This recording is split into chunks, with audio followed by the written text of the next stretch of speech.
우리 이 시간 함께 나눌 말씀은 말라기 1장 6절에서 10절입니다. 구약 성경 1327페이지에 있습니다. 제가 먼저 6절을 읽겠습니다. 내 이름을 멸시하는 제사장들아, 나 만군의 여호와가 너에게 이르기를 아들은 그 아버지를 종은 그 주인을 공경하나니 내가 아버지일진데 나를 공경함이 어디 있느냐? 내가 주인일진데 나를 두려워함이 어디 있느냐?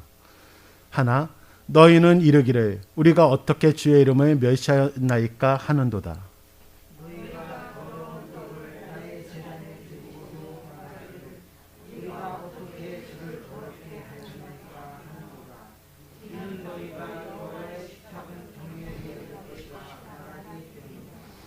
만군의 여호와가 이르노라 너희가 눈먼 희생 제물을 바치는 것이 어찌 악하지 아니하며 저는 것 병든 것을 드리는 것이 어찌 악하지 아니하냐. 이제 그것을 너희 총독에게 드려보라. 그가 너를 기뻐하겠으며 너를 받아주겠느냐.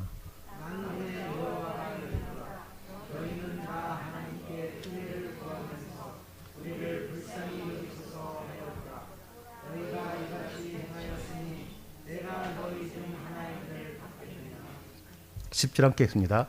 만군의 여호와가 이르노라 너희가 내 제단 위에 헛되이 불사르지 못하게 하기 위하여 너희 중에 성전문을 닫을 자가 있었으면 좋겠도다. 내가 너희를 기뻐하지 아니하며 너희가 손으로 드리는 것을 받지도 아니하리라. 아멘.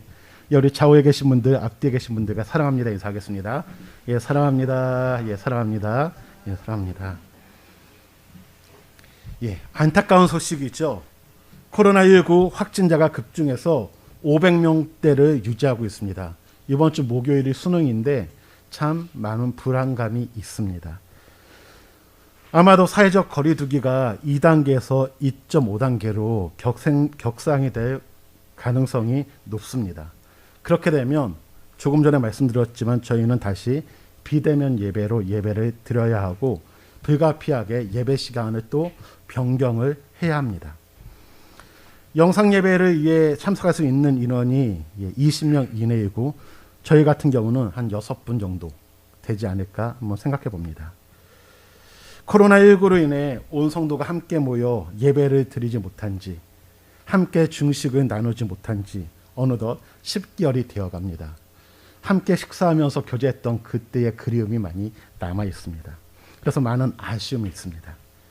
그런데 확진자 급증으로 인해 또다시 비대면 예배를 드려야 됩니다. 아마 7월에나 백신이 나오기 전까지는 이러한 상황이 계속 반복될 수 있습니다. 소통 전문가인 김창옥 교수님이 쓴 책 중에 내 인생을 바꿀 질문, 지금까지 산 것처럼 우리도 앞으로도 살 건가요? 라는 책의 제목이 있습니다. 제목의 책이 있는데 그 표지를 보니까 당신은 무엇을 위해 쉼없이 달려왔는가라는 한 줄의 글이 적혀 있었습니다. 그 책이 눈에 들어와서 그 책을 좀 이렇게 찾아서 읽어봤습니다. 그 중에 눈에 들어왔던 그 내용들을 몇 가지 소개해드리면 변해야 할 때 변하지 않으면 썩어버립니다. 우유가 유통기한이 끝나면 상하든지 발효되어 치즈가 되든지 둘 중에 하나가 됩니다. 행복에도 유통기한이 있습니다.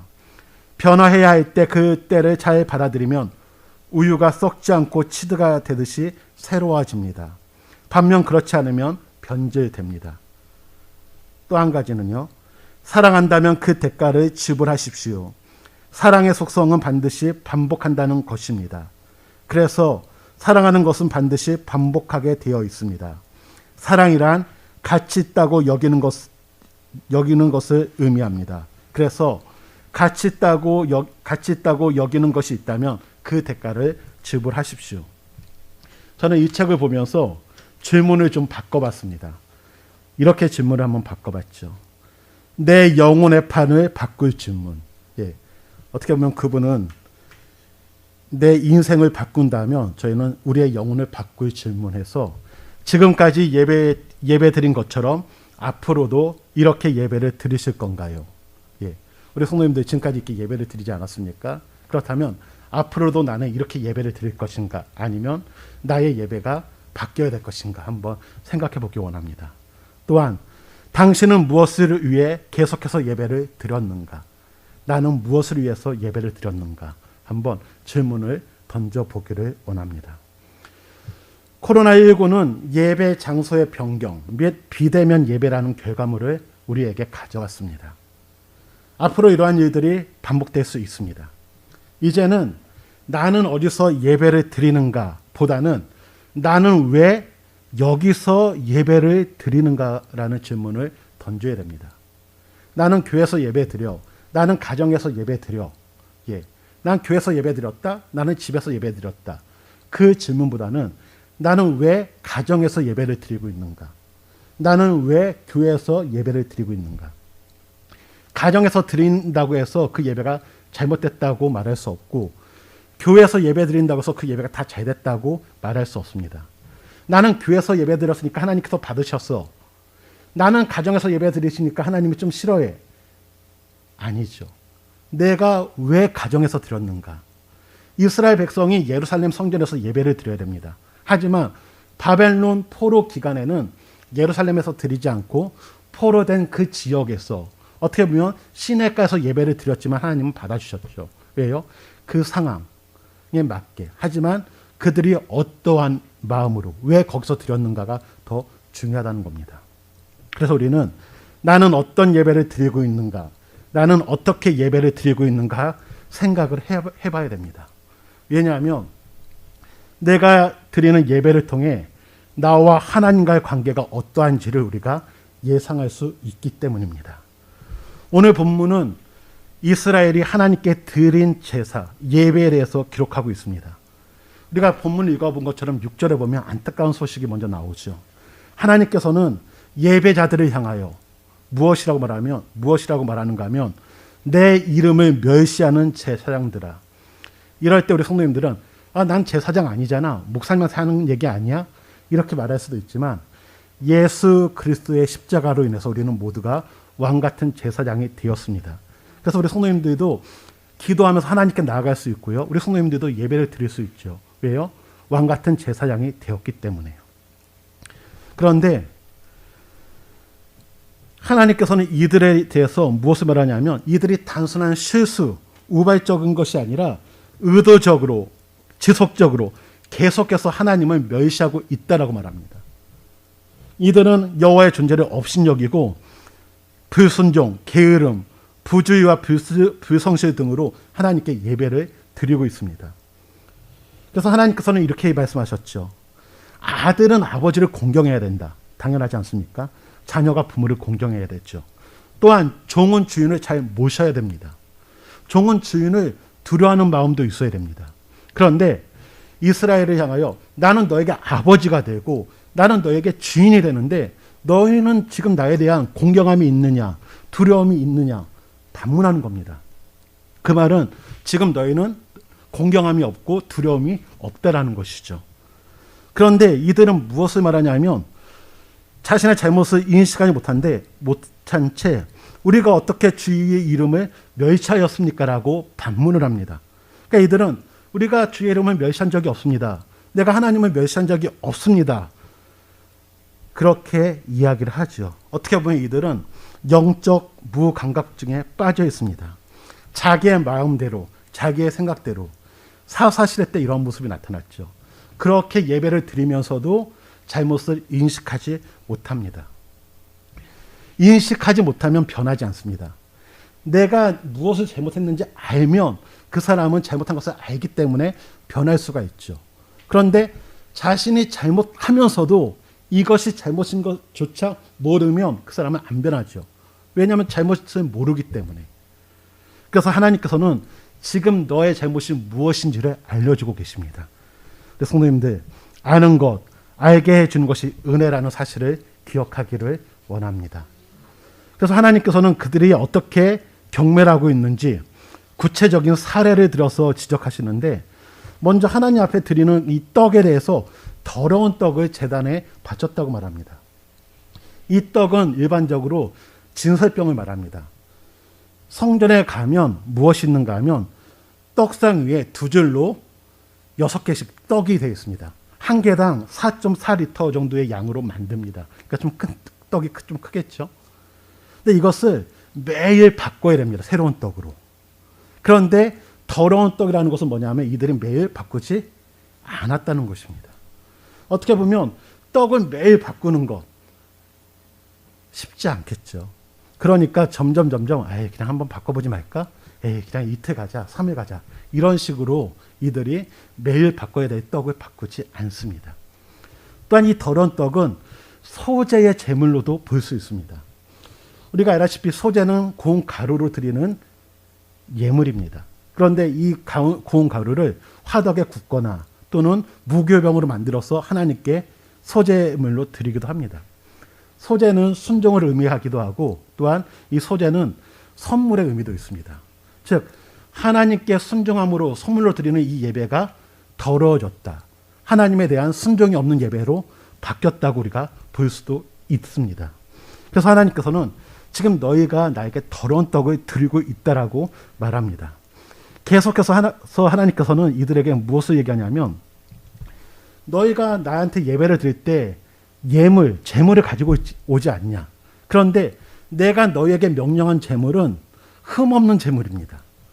하나님께서는 무조건 황소 드려, 무조건 양 드려 그게 아니라 너희 형편에 맞게 재물을 드리라고 말합니다. 대신 중요한 것은 흠이 없어야 되는 것이죠. 그런데 이들은 흠 있는 재물을 가지고 옵니다. 그리고 그것을 또한 제사장들이 받아주죠. 그러다 보니까 이제는 점점 자연스러워지는 겁니다. 그래서 하나님께서는 이것에 대해서 어떻게 얘기하냐면 너희가 나에게 가지고 온 재물이 있지 않냐. 이 재물을 내가 아닌 지금 이스라엘을 다스리는 어떻게 보면 바벨론의 그 총독들에게 또는 이스라엘에 있는 총독들에게 한번 들어보라고 얘기합니다. 그들이 이것을 받겠느냐. 이 말은 지금 너가 총독에게 드리지 못하는 것을 나에게 가지고 있는 것이 아니냐. 그렇다면 너는 지금 나를 총독보다도 못한 자로 취급하고 있는 것이 아니냐라고 말씀하고 있는 겁니다. 이럴 때 있지 않습니까? 우리가 물건을 사러 가면 좀 아쉬움이 있습니다. 저희 마석 쪽에 가면 그 신발 매장이 있는데 거기 보면 나이키 매장이 있었습니다. 거기에 자주 갑니다. 자주 갔죠. 그러니까 선교사님들이 오셔도 그쪽에 가서 신발을 사드립니다. 왜냐하면 거기 가면 신발이 30%, 50%, 70%, 많게는 80%까지 할인을 해줬습니다. 그러다 보니까 일반적인 신발을 사는 것보다 나이키, 튼튼한 나이키 또 AS도 돼 있죠. 그것을 70%, 80% 할인된 가격으로 딱 사오면 너무 좋은 겁니다. 근데 그 매장이 없어져서 아쉽죠. 뭔가 그렇게 싸게 파는 이유는 크게 두 가지입니다. 유행이 지났다라는 것이고요. 또 한 가지는 흠이 있다라는 겁니다. 그래서 조금의 흠이 있거나 아니면 유행이 지난 것들은 좀 싸게 파는 겁니다. 그런데 우리가 누군가에게 선물을 할 때 좀 가까운 사람이거나 편안하거나 또한 어떻게 보면 좀 격식을 그렇게 크게 따지지 않는 사람들에게는 그런 선물을 줄 수가 있겠죠. 그런데 누군가 우리가 좀 어려운 분들한테 선물을 할 때 그런 걸 가지고 선물하지는 않습니다. 기왕이면 좋은 것을 드리죠. 만약에 총독에게나 대통령에게 우리가 선물을 가지고 가는데 그런 데서 사가지고 가지는 않습니다. 오히려 정상적인 매장에서 사갈 확률이 더 큽니다. 마찬가지로 총독에게 드리기 어려운 것을 하나님께 드린다는 것은 그만큼 하나님에 대한 경외함이 없어졌다는 겁니다. 하나님께 드리지 못하는 것, 그것을 총독에게 드릴 수 있다면 괜찮죠. 그러나 총독도 받지 않는 것을 누구에게 드렸냐면 하나님께 드렸다는 겁니다. 그런데 그러면서도 그들의 마음에는 불안함이 없었죠. 그렇다면 어떻게 이러한 무례한 행동이 나올 수 있을까 생각해 보게 됩니다. 이들이 누구인가 생각해 보면 이들은 바벨론에서 돌아온 자들입니다. 바벨론에서 포로 생활을 하다가 큰 꿈을 가지고 돌아옵니다. 어떠한 꿈을 가지고 돌아오는가 하면 성전을 재건하겠다. 하나님께서 이제 무너진 예루살렘 성전을 재건하는 데 있어서 이제는 바벨론에 있었던 포로들로 하여금 돌아오게 해서 성전을 재건하게 만들죠. 이때 이들은 선지자들을 통해서 무엇을 받았는가 하면 뭐 학개나 스가랴 같은 선지자가 이렇게 얘기하죠. 하나님께서 복을 주신다. 하나님의 영광이 나타난다. 이러한 약속을 받은 자들입니다. 어려운 가운데서도 이들은 열심히 성전을 짓습니다. 성전을 짓는데 방해하는 세력들이 너무나 많습니다. 그래서 한 손에는 무기를 들고 할 정도로 정말 성전을 짓는데 어려운 시간을 경험합니다. 그리고 이들이 성전을 재건했을 때 어떤 마음이 있는가 하면 이제는 하나님의 주실 복에 대한 기대감이 있습니다. 그런데 어떤 일이 벌어지는가 하면 최선을 다하여 성전을 지었음에도 불구하고 하나님의 영광이 나타나지 않습니다. 하나님의 복이 임하지 않습니다. 계속해서 바벨론의 속국으로 살고 있게 됩니다. 그러다 보니까 이게 뭔가 하나님께서 복을 주신다고 했는데 복이 어디 있어? 달라진 게 없잖아. 그리고 형편이 조금씩 어려워지니까 이제는 그냥 한번 아무거나 한번 들어볼까 하면서 점점 준비된 예물을 드리는 게 아니라 그냥 집에 있는 거 아무거나 가지고 오는 것이죠. 그런데 이것에 대해서 제사장이 야 이건 잘못됐어 가르쳐야 됩니다. 만약에 저희들도 마찬가지죠. 자녀들이 뭔가 잘못을 하고 있으면 그것을 바르게 잡아줘야 되지 않겠습니까? 그런데 그것을 허용하다 보면 그 아이들이 어른이 없어집니다. 만약에 손주가 너무 귀엽지요. 그래서 할머니 하면서 할머니 와서 와갖고 근데 할머니 얼굴을 때린다. 근데 할머니들은 그래도 예뻐하시지 않습니까? 이럴 때 자녀들이 그것에 대해서 얘기해야 됩니다. 그거 잘못됐어. 할머니 때리는 건 잘못된 거야. 그런데 예쁘다고 잘했어 하면 이 아이는 나중에 할머니뿐 아니라 부모까지도 때릴 수 있는 아이로 자랄 수가 있죠. 그래서 잘못된 것은 가르쳐야 됩니다. 왜 잘못됐는지 가르쳐 줘야 되죠. 그래야지 잘못된 재물을 가지고 오면 제사장들은 그것을 받아주는 게 아니라 잘못된 것에 대해서 가르쳐야 됩니다. 왜요? 그것은 제사장의 기준이 아니라 하나님이 주신 기준이 있기 때문에 그들은 그 기준대로 그들에게 가르쳐 줘야 됩니다. 그런데 이 제사장들이 하나님이 주신 기준이 있음에도 불구하고 잘못된 것을 돌려보려는 것이 아니라 그냥 받아주죠. 그러니까 우리가 이렇지 않습니까? 간을 본다고 얘기하죠. 이것도 되네? 이것보다 조금 못한 거 가져와도 되지 않을까? 한번 가지고 와 봅니다. 됩니다. 그러면 어떻게 돼요? 그 다음에는 더. 그러다 보니까 처음에는 조금 흠집 있는 거 가지고 왔던 자들이 이제는 아예 다리 저는 걸 가지고 오고 그때는 유심히 살펴보지 않으면 흠이 있는지 없는지 몰랐던 걸 가지고 왔던 자들이 이제는 딱 보면 흠이 있다라는 거 느껴짐에도 불구하고 다리가 없는 거 확 보이죠. 그럼에도 불구하고 그런 것을 자연스럽게 가지고 옵니다. 왜요? 받아주니까. 그러다 보니까 하나님께서는 이것을 보면서 너무나 마음이 아프신 겁니다. 그래서 야 그런 거 청독 갖다 주면 오히려 받지 않을 뿐 아니라 너가 처벌받을 수도 있는 그러한 재물을 나에게 가지고 오는가? 그것은 하나님을 믿지 못하고 경외하지 못하고 하나님에 대한 두려움이 없는 자들의 모습에서 나온 것이죠. 그래서 하나님께서 어느 정도로 얘기하냐면 차라리 얘들이 제사 못 드리게 문을 닫아버려라. 이렇게 얘기를 합니다. 성전에서 제사를 지낸다고 성전에서 예배 드린다고 하나님이 다 기뻐하는 게 아니죠. 문을 닫고 싶은 예배도 있다라는 겁니다. 그러기에 우리 성도님들 기억하실 것은 코로나 이 시대에 우리가 예배를 드립니다. 내가 어디서 예배 드리는가 그것보다는 내가 왜 여기서 예배를 드리는가 한번 생각해 보기 원합니다. 또한 더불어서 지금 나는 어떤 예배를 드리고 있는가 정말 하나님이 기뻐하는 예배를 드리고 있는가 한번 생각해 보기를 원합니다. 이러한 모습은 이사야 시대 때도 있었습니다. 그래서 이사야 시대 때도 어떠한 기록이 있는가 하면 가증한 제사에 대해서 이렇게 나옵니다. 하나님께서는 제약을 고집하면서 오직 복을 받기 위해서 형식적인 제사만 드리는 백성들을 향해서 무엇을 얘기하냐면 성전의 마당을 침노하여 질밟는 자들이라고 정죄하셨고 이제는 헛된 재물을 가지고 오지 말라고 금하셨습니다. 그러면서 그들이 피우는 분향은 하나님을 기쁘시게 하기는커녕 오히려 가증히 여기는 바며 견디기 힘들다라고 선언하셨습니다. 그리고 그들이 성전에서 제사 후 손을 펴 기도할 때에 오히려 자신의 눈을 가리고 결코 그 기도를 듣지 않으실 것이라고 말씀하셨습니다. 이렇게 이사야 시대 때도 하나님께서는 너네들 예배 나 안 받겠어. 나 그냥 눈 가리고 말 거야. 너의 예배는 가증한 것이야. 왜요? 그들이 드리는 예배는 자신이 복받기 위한 형식적인 예배였기 때문입니다. 그렇다면 우리가 점검해야 돼야 될 것이 무엇인가 하면 지금 나는 어떠한 예배를 드리는가? 나는 왜 예배를 드리고 있는가?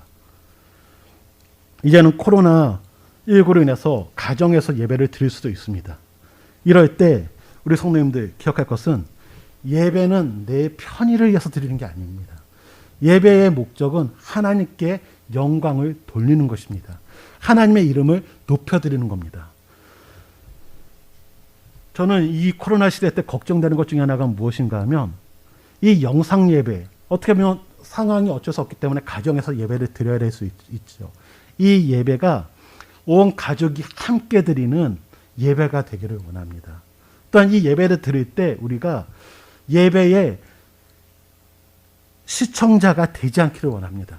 때로는 우리가 영상 예배를 드리다 보면 어떻게 되냐면 우리가 TV를 보면 시청한다고 하는 것처럼 예배의 시청자가 될 수 있습니다. 예배를 틀어놓고 영상 예배를 틀어놓고 그냥 시청하는 것이죠. 그러나 하나님께서 우리에게 원하는 예배는 시청자 예배가 아니라 예배자로서 드려지는 예배를 원하십니다. 그러기 위해 성도님들 혹시 영상 예배를 드릴 때 관람자, 시청자가 되지 마시고 예배자가 되는 은혜가 있기를 원합니다. 어떻게 보면 우리가 예배를 드릴 때, 예배당에 와서 예배를 드릴 때 좀 규모가 있는 교회는 함께 예배를 드리지 못할 때가 있죠. 그러니까 저도 사역을 시작하기 전에 100주년 기념교회라는 곳에서 예배를 드린 적이 있습니다. 제가 이재철 목사님을 좀 존경하기 때문에 그쪽에서 예배를 드렸죠. 그때 보면 본 성전이 크지가 않습니다. 그래서 조금 늦게 가면 이 분당에서 예배를 못 드립니다. 분당이 지하였는데 그러면 지하 3층인가에서 예배를 못 드리면 지하 2층으로, 2층도 안 되면 지하 1층으로, 안 되면 다른 건물에 가서 영상으로 예배를 드립니다. 이때 영상으로 예배 드린다고 해서 관람하거나 시청자가 되지 않습니다.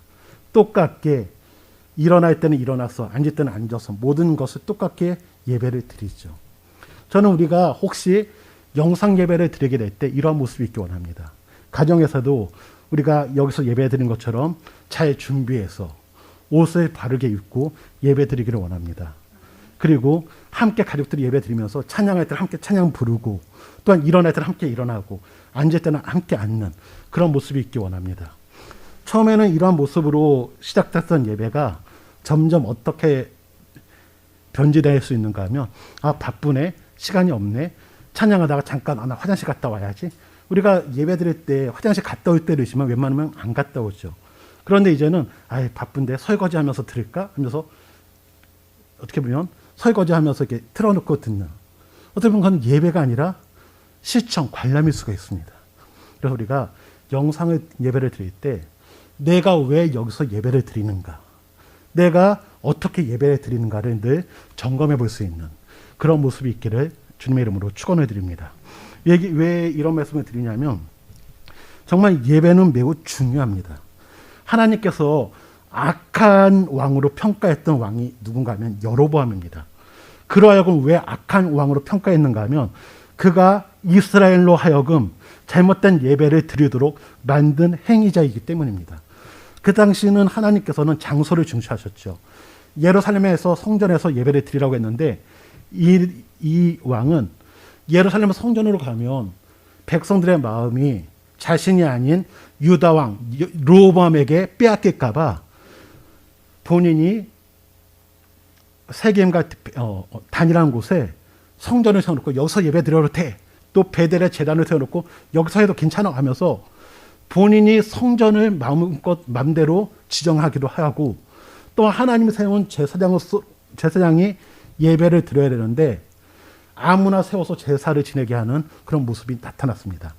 하나님에 대한 예배를 깨버린 사람이 여로보암이기 때문에 하나님께서는 여로보암에 대해서 악한 왕이라고 평가하시고 악한 자들로 하여금 여로보암의 길을 걸었더라고 말씀하셨습니다.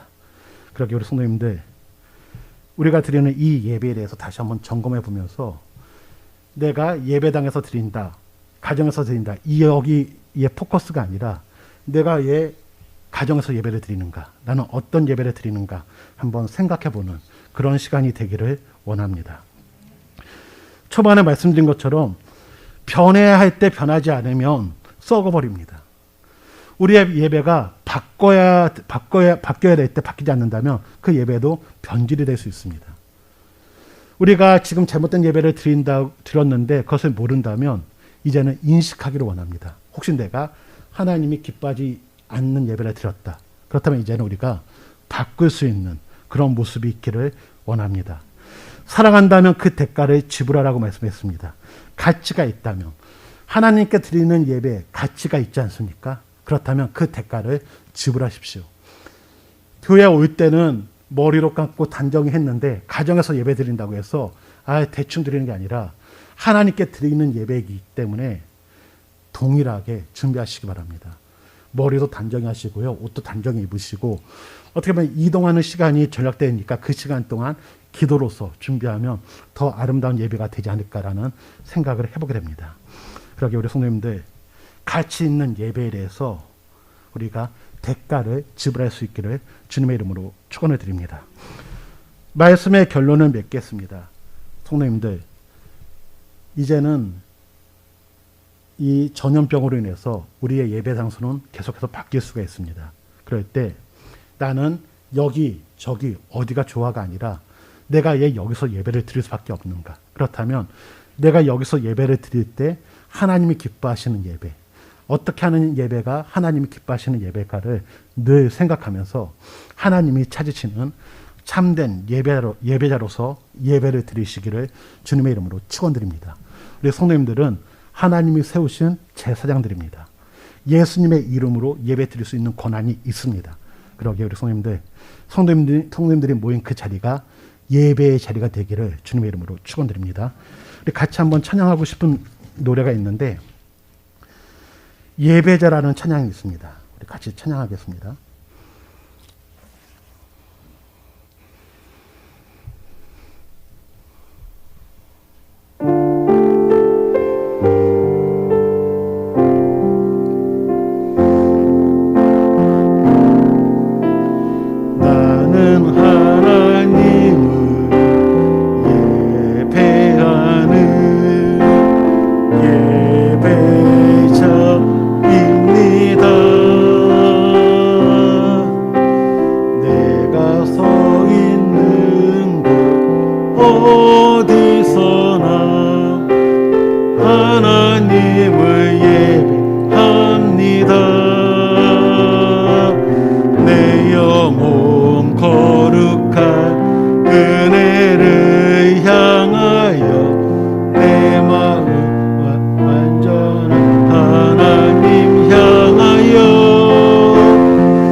다시 한번 나는 하나님을